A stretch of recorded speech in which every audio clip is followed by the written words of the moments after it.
If you're new around here, welcome to the most Welsh wildlife-fueled series you will ever see, Skomer Live. I'm your host, Lizzie Daly, and if you were here last week, hello, welcome back.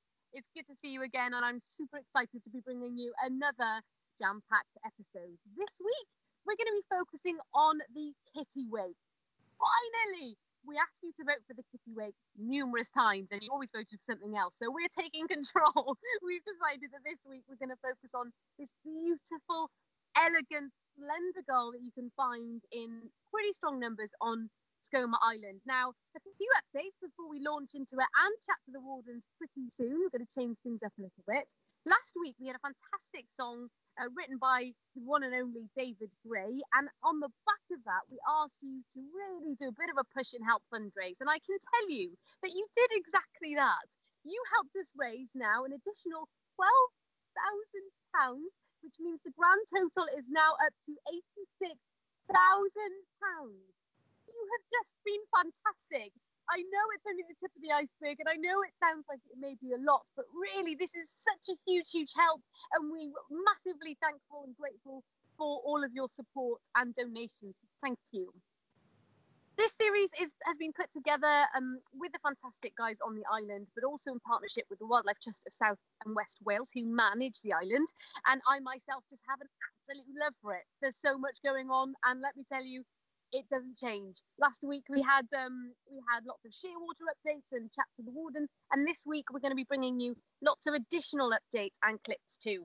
But the Kittiwake, let's start with that, because Skomer Island is a significant place for Kittiwakes, not just in Wales but in the UK.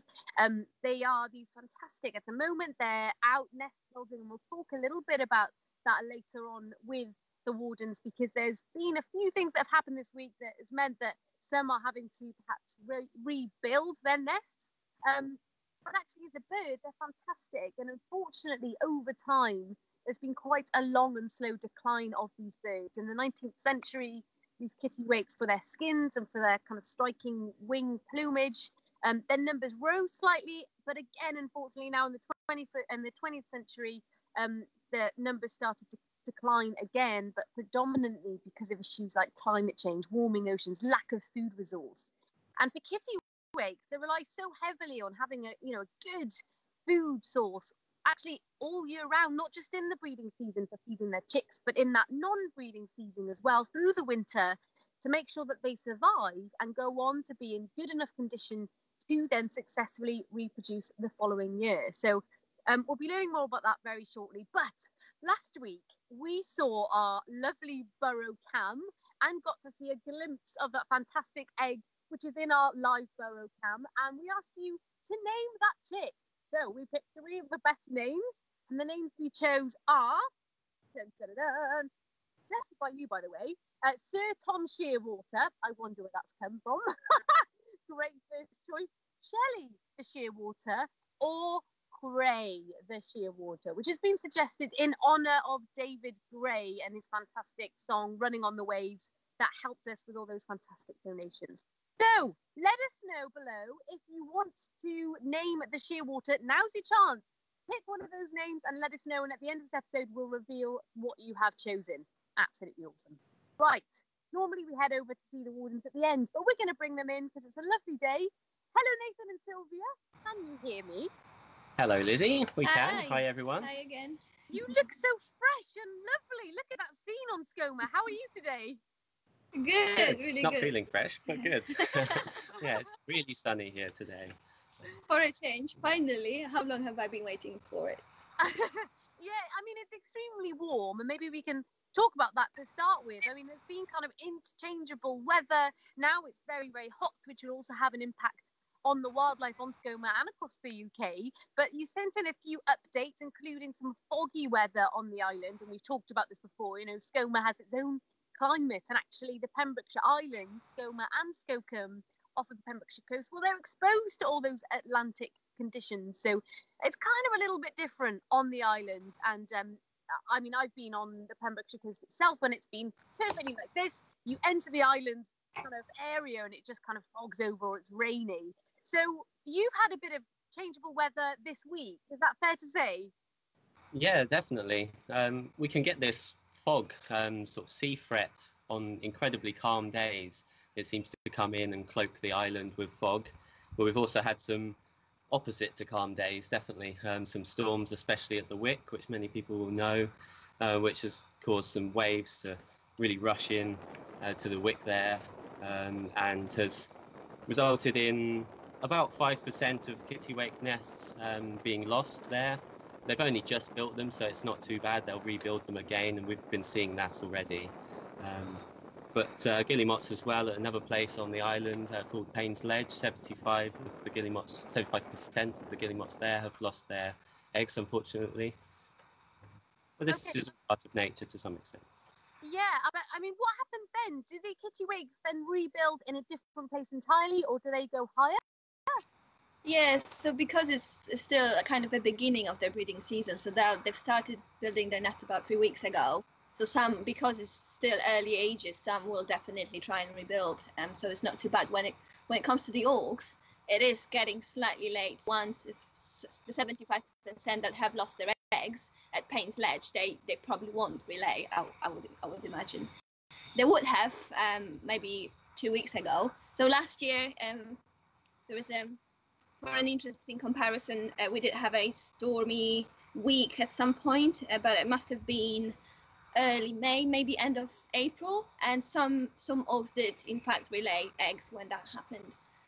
Okay, so there is a chance for recovery, but of course it's always a bit of a worry, isn't it, when you see images and videos like that.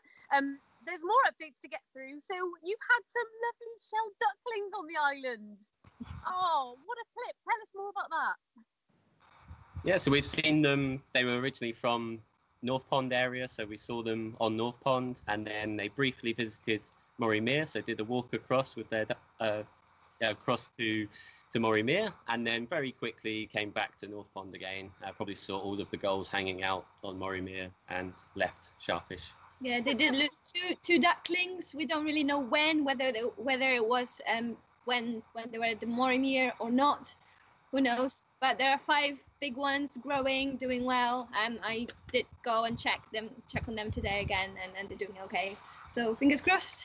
So a bit of a march across the island. I mean, I'm always amazed at how many duckling shell ducks have. It's like a whole horde. It's incredible. But yeah, glad to hear that you've got them on the island and they're doing well. What else? You've got the fulmars. You sent us the clip last week of the pair. And now we have a sighting of an egg, which is really exciting. They're a lovely tube-nosed bird, and there's a lot of monitoring that goes on Skomer Island. But I have a question for you, Nathan and Sylvia. The classic defensive mechanism of these fulmar chicks is that projectile vomiting of fatty oil from their stomach. Do you go in and monitor the fulmar chicks, and have you ever been caught out? Oh, we do monitor fulmars on the island, of course. We do productivity, but we don't really get close to the chicks, so that doesn't really happen here. But it has happened to us before, and my trousers are still covered in it, and I was genuinely unable to wash it off. Yeah, ruining pet trousers forever. And short-eared owls, you've had some good sightings of them this week.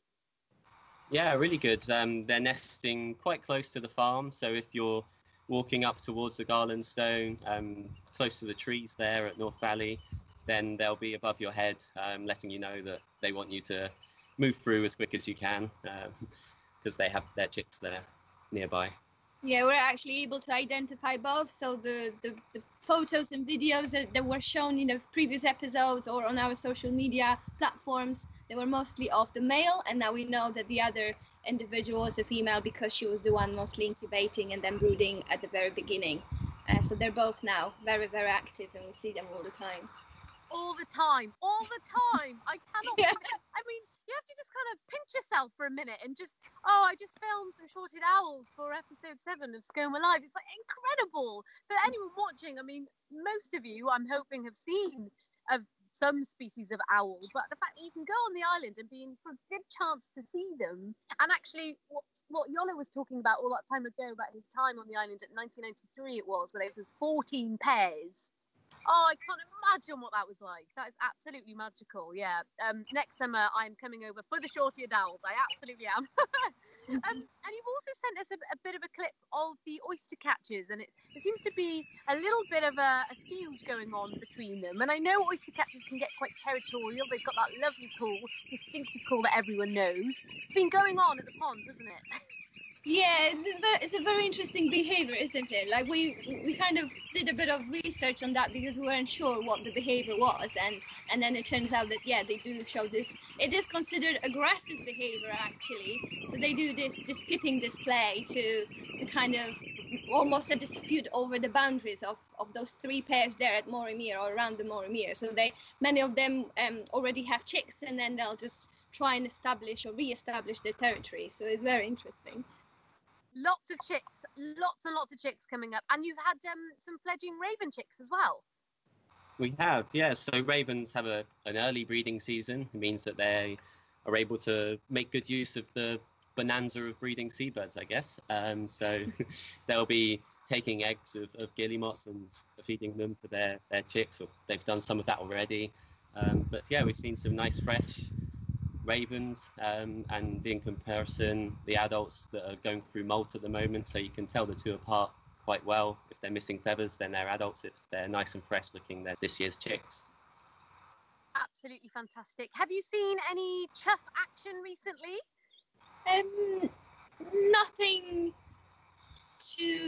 Nothing that stands out really. So the pairs have been wandering around collecting food for the young. So in the next few weeks, hopefully we'll start seeing some fledglings. I would probably think between 3 and 4 weeks from now.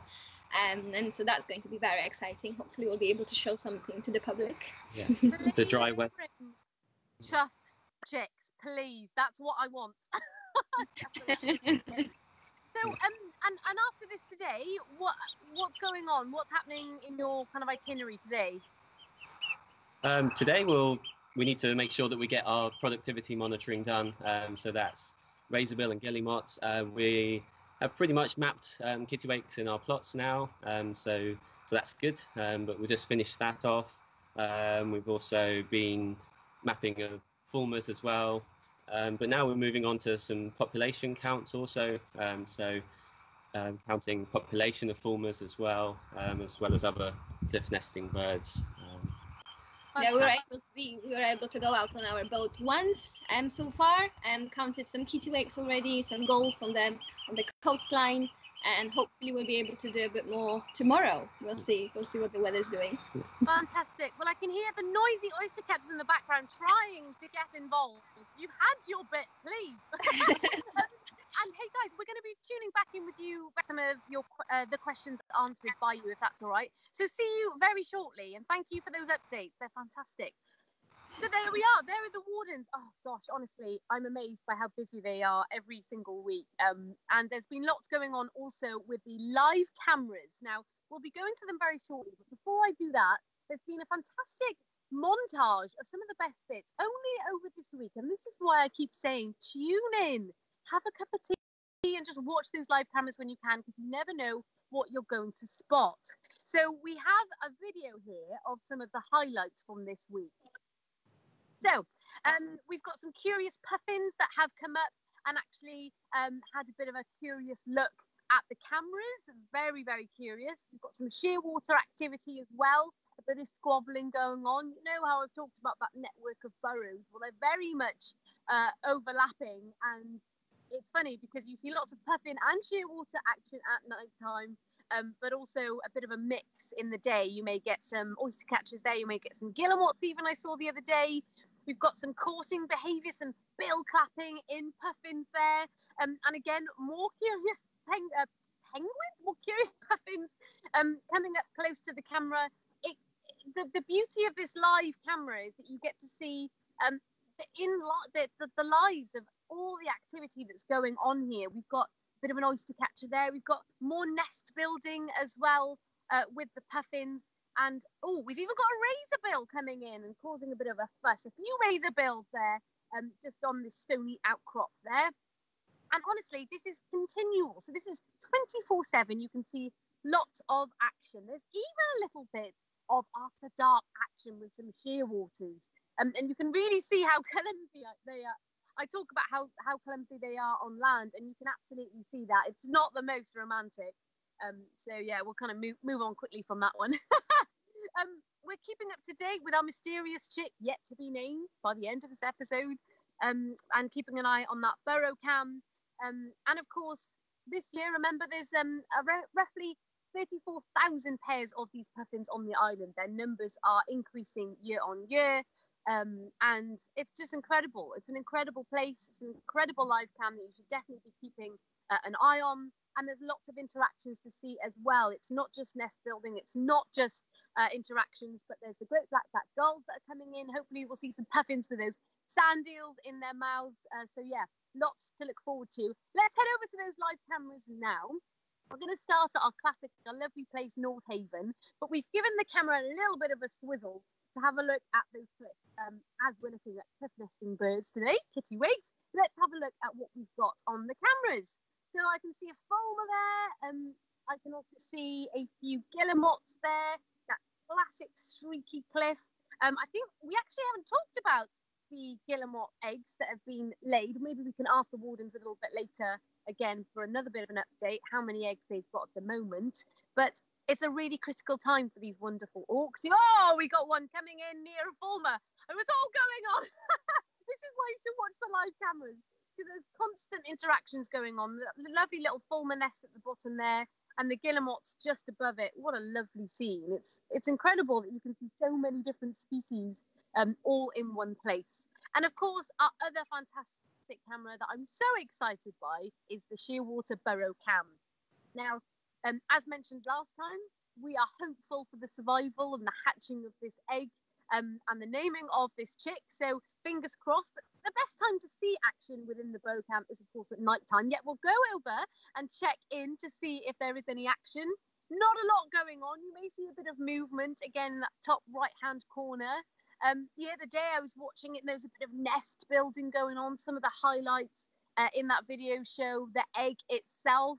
There was a bit of material being brought in around in that top right-hand corner as they're getting ready for a busy breeding season ahead. So if you're watching that burrow cam and if you see anything, let us know in the comments below and make sure to send in your questions for the wardens. Okie doke. Now, someone called Yola Williams. Where is he, I wonder? He's somewhere in the bracken and the hills of Wales or on the coast, looking out for dolphins and guillemots. I'm sure he is. But I asked Yolo to send us some of his favourite memories from Skomer Island. And he sent us a lovely video all about his time under the waves. Check it out.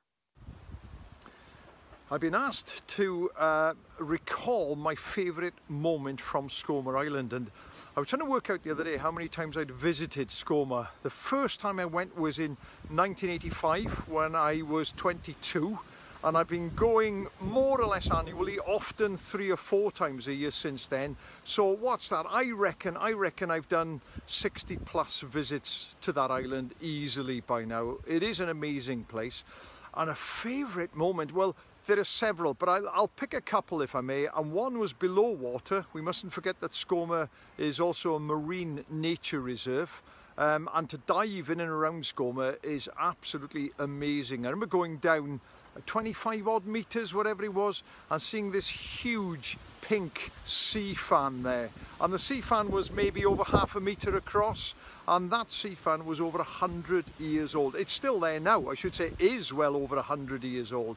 And when you're in the presence of something like that, you know, it makes you feel incredibly humble. And it wasn't just the sea fan, there were all kinds of, I remember sea slugs. You see photos of them, and the one I was used to was the sea hare, big brown lump that you find in rock pools. But these, well, they're Latin names, most of them, I don't remember them, but they were small, very small, incredibly colourful. Bright blues, bright greens and oranges and yellows. You know, it was several dives, but absolutely amazing. On land, I'm going to go against the grain here because most people will no doubt pick on maybe puffins or walls jam-packed full of guillemots and razorbills and kittiwakes. I'm actually going to go for short-eared owls on Skomer. I do like short-eared owls. I'm an upland man, really. I grew up in Lake Vyrnwy in mid-Wales and walked the moors, found hen harriers and merlins nesting. Rarely found a short-eared owl nest. So for me to go over to Skomer and the warden at the time, Steve Sutcliffe, to say, listen, we've got 4 or 5 pairs of short-eared owls, can you spend the next couple of days looking for those? And I found 3 of the 4 or 5 pairs. And it's amazing thing just to watch these incredibly buoyant birds. They look like big owls, but they're not. They're just long-winged. They're very light, very buoyant. And what they would do, they would hunt mainly Skomer voles.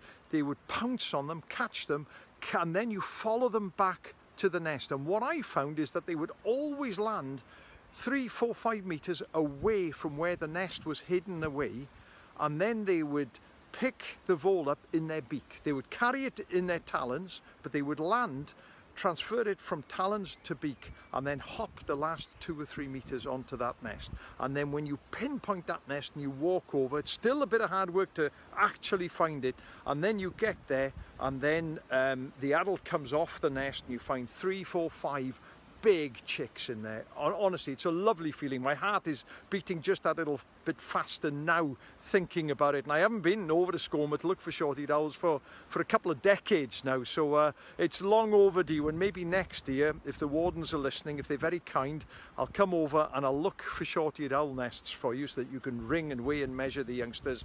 And in return, I'll bring over an Indian. Okay, that's a deal. A personal takeaway delivery from Iolo Williams himself.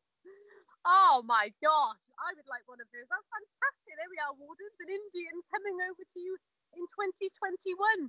Booked in. That's a very early takeaway delivery. Fantastic. I mean, Iolo's spot on. The waters are so rich around Skomer Island. We'll be talking about that in close episodes to come. I mean, there's hundreds of species of sponge and sea slugs, colourful sea slugs galore, and actually around Skomer.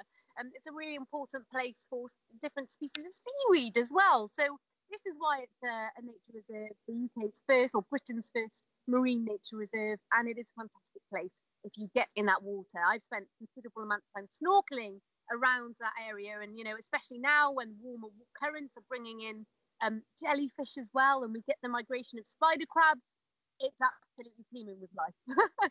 Now, talking about the ocean, there's a project called the Living Seas Project, which has been put together in collaboration with the Wildlife Trust of South and West Wales and the North Wales Wildlife Trust. It's funded by the National Lottery Heritage Fund, and it's a project to really bring local communities in Wales to the place that they know and love. They live there. We all depend so much on our coast as communities for our livelihoods, for work, and it's such an incredible environment that really this project is all about celebrating that and getting those people to really connect with what's on their doorstep. So here's Beth from the Living Seas Project to tell you more about it. Hi, my name's Beth and I'm the Living Seas Engagement Officer for the Wildlife Trust of South and West Wales. I'm currently working on part of the Living Seas Wales project called The Sea and Me, which aims to help us understand how our seas have changed over time. Now, there are heaps of organisations, ourselves included, who monitor the oceans and spend time researching the wildlife that live there, but this data can really only take us so far. There's so much more that can only be properly understood if you've lived by the ocean, if you've lived through changes on the coast. There's more of a human element to our history and heritage than data and numbers will ever be able to tell us. And so to do this, we've been recording people's memories of the marine environment from across the Welsh coast. And the hope is we'll be able to use these memories, these conversations, to push back historical conservation baselines. Now, what does this mean? It means that we will have a greater understanding of what our marine environment used to look like, what it looks like today, and what it may look like into the future. There are real applications from this project to shape how we can best protect and conserve our oceans going forward. Because we know our seas are changing, even within a single lifetime, we see changes happen. You know, we've had really interesting conversations, and one springs to mind where a gentleman back in the 60s had an incredible interaction with a basking shark, which just drifted past the boat he was fishing off, close enough that he could have touched it. And he actually commented that this would not have been unusual. And yet now we're hearing that fishermen in the same area are not seeing these creatures, not frequently. And In that circumstance, the gentleman sharing his story, the encounter was really brief and unexpected. He didn't have any photos he could share, but we have received no end of snapshots back into the past. So the photo that's coming onto the screen now, it was kindly sent to us alongside a dive log. Now, any keen anglers or biologists out there may well recognise this as a triggerfish, and this is a fish that's usually found in much warmer waters. As recently as 2016, there was an article in a major tabloid saying new to British waters and new to the fishmonger's slab, and yet this photo was taken in 1997 off Little Haven, and from speaking to divers and fishermen, we're hearing that this species has been in Welsh waters for some time, not all year round and not in the numbers that we see today, but it really highlights how, for just this species, our understanding of its range is missing because we're not talking to the right people. And as well as species record, so we've heard some really fascinating and relatively unknown too, I think, human stories. So the pictures on the screen are from Anglesey, where during World War II, a lot of injured servicemen were taken, and locals have shared stories of family members, grandparents, collecting gull eggs. Now, this is not something we would encourage, but it was one of the main things that they had to feed these injured servicemen. It's incredible, and I think for me, probably the most incredible thing is that the people contributing haven't realised how valuable their memories are. You know, we live in a world where we communicate all the time, and yet stories like this are at risk of being forgotten. Not because they're not important, but because they're not in archives, they're not written down, they are just in people's heads. And this, of course, is where all of you watching today can come in. If you or your friends and family have any memories or photos of marine wildlife or the marine environment from anywhere across the Welsh coast, this is not limited to the islands, we would like to hear from you. Your stories will really make a difference to this project.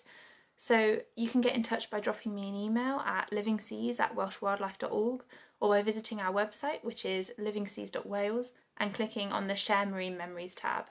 We're really excited to hopefully hear from some of you soon. Thank you.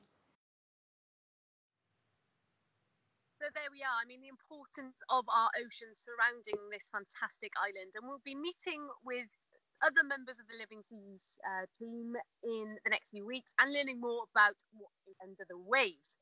Now, I've talked about the importance of the Kittiwakes on Skomer Island. Skomer Island has the largest colony of Kittiwakes in southern Britain, but of course it's that steady decline that's been a real issue, and scientists and researchers are trying to better understand why numbers are declining across Britain and actually across the globe, and actually how we can benefit the Kittiwakes. On Skomer Island itself, this decline in population is exactly the same as seen globally. So in 2016, there was 24% less Kittiwakes on the island. In 2017, 9% less. So it's an annual steady decline. So we really need to get a grip on the reasons behind this. And I've touched on it already. It's down to climate change, changing oceans, lack of food availability. But there's a lot more going on behind the scenes to make sure that we can absolutely secure this fantastic species and their protection and the existence of them on Skomer Island for the future. So here is Matt Wood from Gloucestershire University and Alice talking about their research on the island. Hi, my name's Matt Wood. I'm a seabird biologist at the University of Gloucestershire. And I've been coordinating the long-term seabird studies on Skomer Island recently, some of which go back to the 1970s. So I've actually seen a puffin that was older than me at the time. Quite an amazing thing. And the great thing about these long-lived seabirds is that they come back year after year. So every year's different, the weather's different, the conditions are different, the ocean is different. And so you can study how the same individuals manage in these different environments. And we can use that interaction between the environment and these seabirds in the past to help tell us about the future. The really useful thing about seabirds is that each species has a different foraging niche, so a different area of the ocean that they might go and find food in. So birds like kittiwakes are shallow surface feeders, they don't dive too far down, whereas birds like puffins will go down, tens of meters to catch roughly the same food. So it's really, really useful that we can use these different aspects of a marine ecosystem that are being monitored by seabirds, if you like. And the marine environment is incredibly important, so that we've got clean air to breathe, so that we've got food to eat, so we've got all kinds of different services, and they're a nice place to go and visit. So a healthy marine ecosystem has lots of benefits. On Skomer Island, the Kittiwakes are one of the most important populations in the country, in the UK. They're the largest population in Wales. Populations further north have been in real trouble, so Kittiwakes in Scotland and Norway and Iceland have really declined very, very rapidly. And the concerning thing is that in the last 5 or 10 years that the Welsh Kittiwake population has started to decline as well. So from a peak of 2,500 30 years ago, we've now got about 1,500 pairs of Kittiwakes on Skomer Island. If things carry on the way they are now, Kittiwakes could be locally extinct on Skomer in 50 years' time, and that'd be a real shame. Kittiwakes are really cool animals. They're really great parents, they're really attentive to their young, and they're really great partners as well. They're really sort of caring and preen each other a lot. It's more than just using them as monitors of the marine ecosystem, so it's really important that we study them, we keep up with these monitoring projects so that we can understand what's happening to these wild populations, so that we can conserve them, so that we can find out what the problem is, and so that we can design some strategies to do something about it.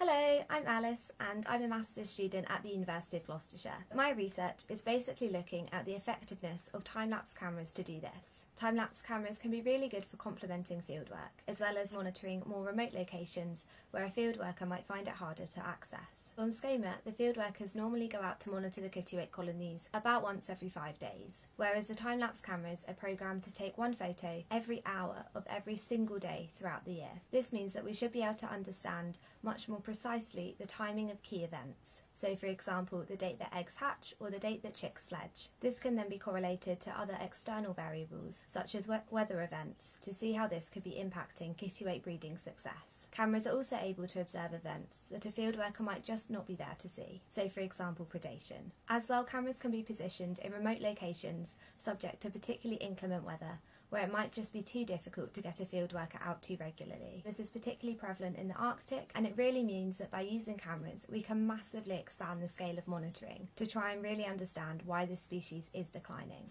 Of course, having more cameras out is massively beneficial in terms of information, but it does mean that there's a lot more photos to go through and analyse. And so this is where you guys really come in. We have a massive citizen science project called Seabed Watch, where we've been collecting images from cameras from the UK right up towards the Arctic.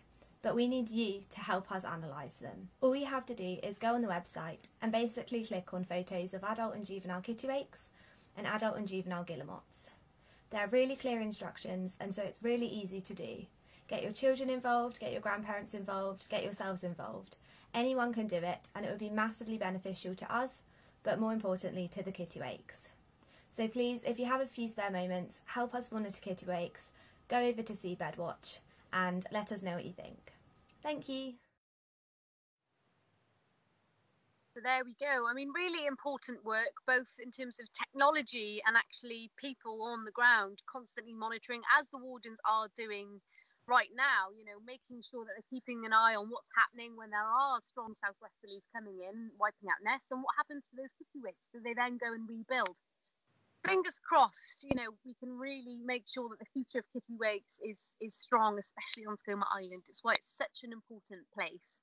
And we showed you some clips at the beginning of those kittiwake nest building, and the wardens actually talked a little bit more about that earlier, but they're actually going to show us a little clip now of something they filmed in the week of more nest building and talking a little bit more about their decline. Kittiwakes are these beautiful, gentle-looking, medium-sized gulls which form large, dense and very noisy colonies during the summer reproductive period, often sharing habitat with auks. On Skomer Island is the guillemots and razorbills that they share the cliffs with.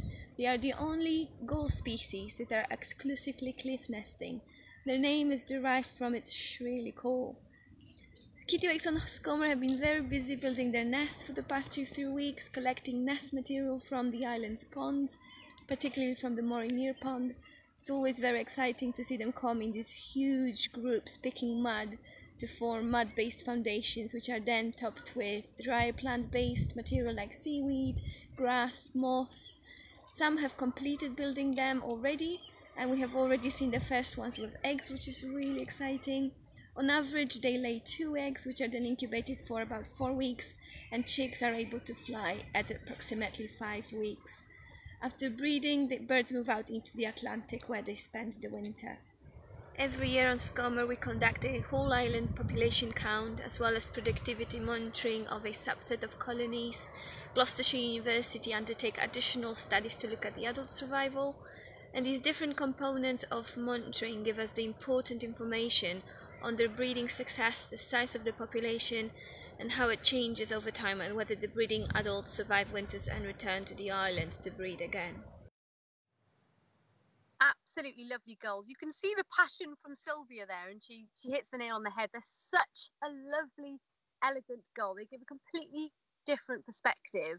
You know, people across the UK, when you think of gull, you may think of herring gull, the character that may be in a city stealing your chips. You think of the great blackback gull that is renowned for swallowing rabbits whole, yet is a mighty, enormous, and pretty impressive gull.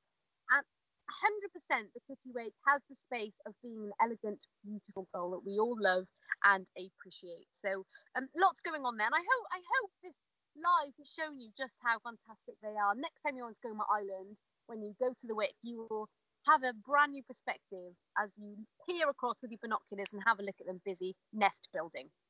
So we're going to go and ask some questions to the wardens now. You've been in touch. We've got some big hellos. The wardens are still with us. We'll start with some hellos. So we've got a hello from Norma in Plymouth, Rebecca in North Hampshire, Anne in Broadhaven, Alison from Australia. Here we go with my Australian accent again.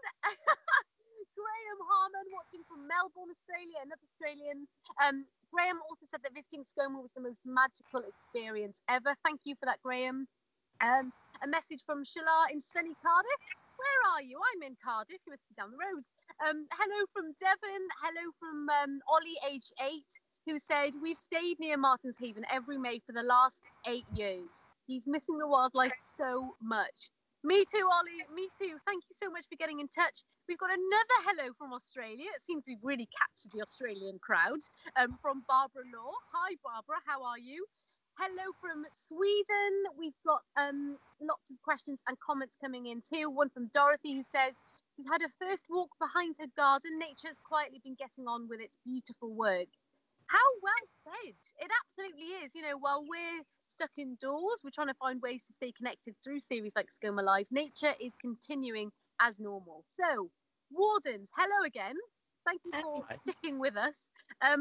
We had a lovely little chat then. I want to hear all about some other updates going on. But before we do, we have a few questions that have come in. Question from Shilar Evans. Have the birds benefited from no visitors? It's not a very straightforward question, to be honest, because we have observed some of the changes or maybe adjustments. Like, for example, with the puffins, we have noticed or observed that they tend to come out less and be in an open at the Wick, especially with like fewer visitors, well, with basically practically no people around. And gulls, as an example, especially lesser blackback gulls, have been, we have found a few nests that are closer to the path. So I guess in a way they have benefited, but it hasn't really affected them in a like positive or a negative way. So it's still the same. There are just some small shifts around the island, if anything.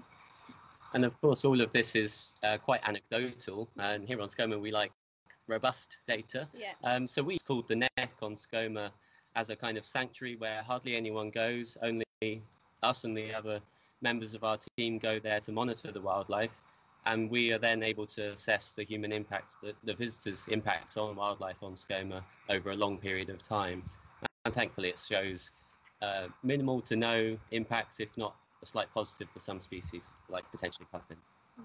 Yeah, I mean, I find it so interesting. This is a question that's come up time and time again, and I think it's quite imaginative, really. People thinking, sitting at home thinking, gosh, what's going on the island now? Are there any changes? So yeah, it'd be interesting to see if those tiny changes, good or...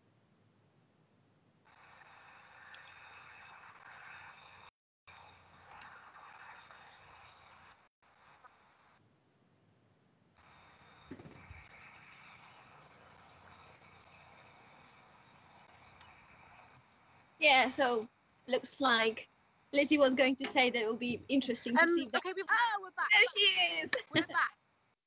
Dun, dun, dun, dun. Did you miss my question? Let me go again. Maisie, age 7, loves Skomer and the seal. She wants to know, how is the bull seal? He's her favourite. Well, we haven't actually seen the seal since he came to join us on our shopping trip the other day. He's potentially moved on elsewhere. We know there's movements between Skomer and Ramsey and further north to Bardsey Island or North Wales, or they can go south. Our known individuals have been seen off Cornwall, also as far as Brittany as well. So possibly he's moved on, but we'll keep you updated if we see him. Yes, please. We want updates from that fantastic character. Okay, a question from Bob Carter. He said that it's heartbreaking to hear that Kittiwake numbers are declining across the UK. It is, but it is a bit of a theme with our Kittiwakes, unfortunately. And he'd like to know, what do they eat, and do Kittiwakes mate for life? Yeah, so it is known that they're quite faithful to their partners, and we know that they are surface feeders, so they'll just eat anything that they can that other seabirds push out to the surface. So it will include small invertebrates, mostly sand eels, and some plankton as well. Okie coke. Moira asks if Kittiwakes hunt in flocks. Now, I mean, that's an interesting question. If you're out offshore, one of the things you will see is, you know, you may be lucky enough to see storm petrels together. You may be seeing gannets circling in a group, and that's largely to do with that shoaling fish, right? But what about Kittiwakes? Exactly. They'll join that feeding frenzy where there is a shoaling fish. Being surface feeders, as Sylvia says, are hoping that larger fish or those other birds or dolphins bring the fish to the surface for them. And it's slightly anecdotal, but we're aiming to record this data much more thoroughly. But it's potentially, we're seeing less feeding frenzies in comparison to previous years. So there's less fish being brought to the surface for species like kittiwakes. Yeah, Fantastic. we have seen one.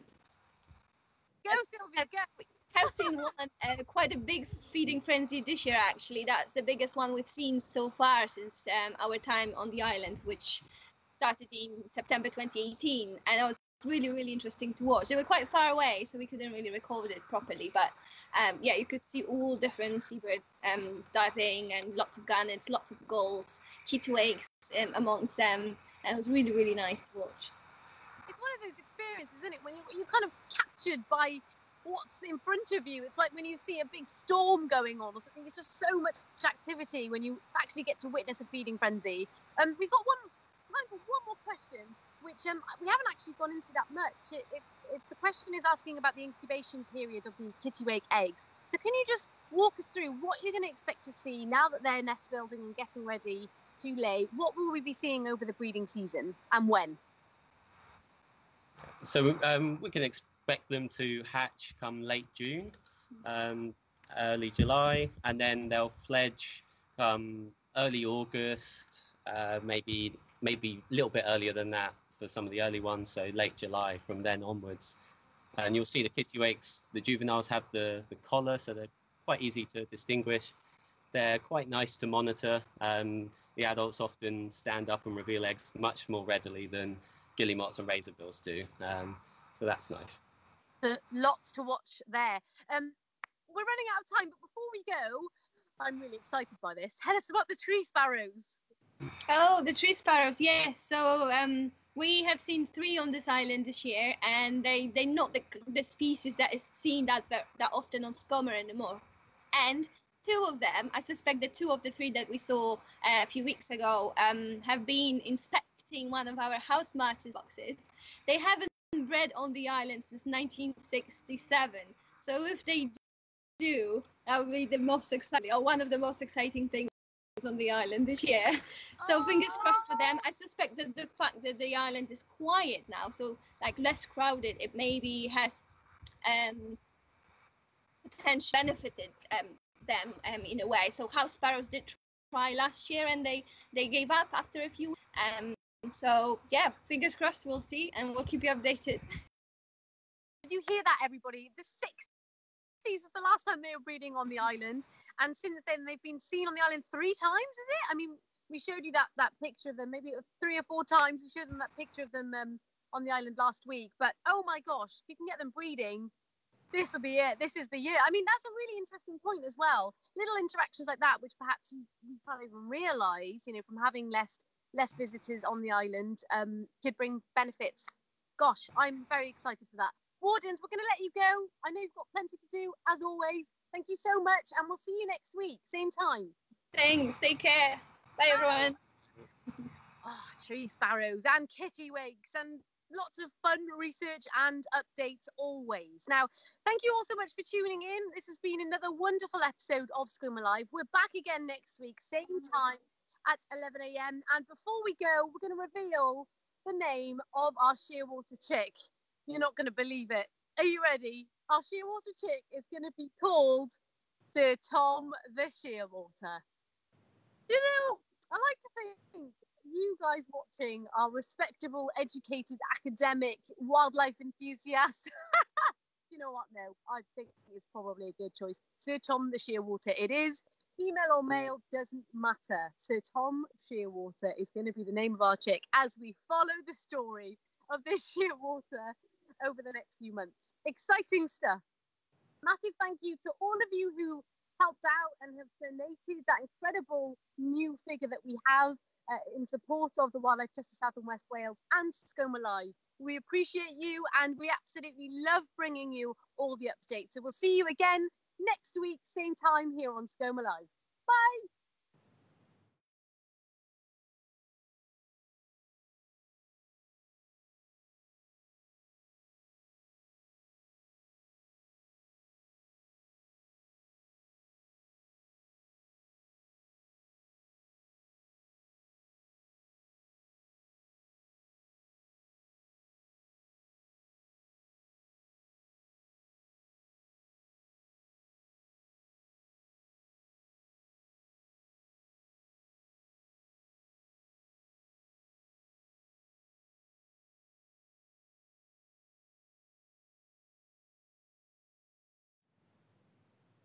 Okay, we're having trouble finishing the episode. Can you believe? It's obviously because we just want to stay for as long as possible. Actually, while I'm here, I did actually give you a bit of an insight into what we're going to expect next week.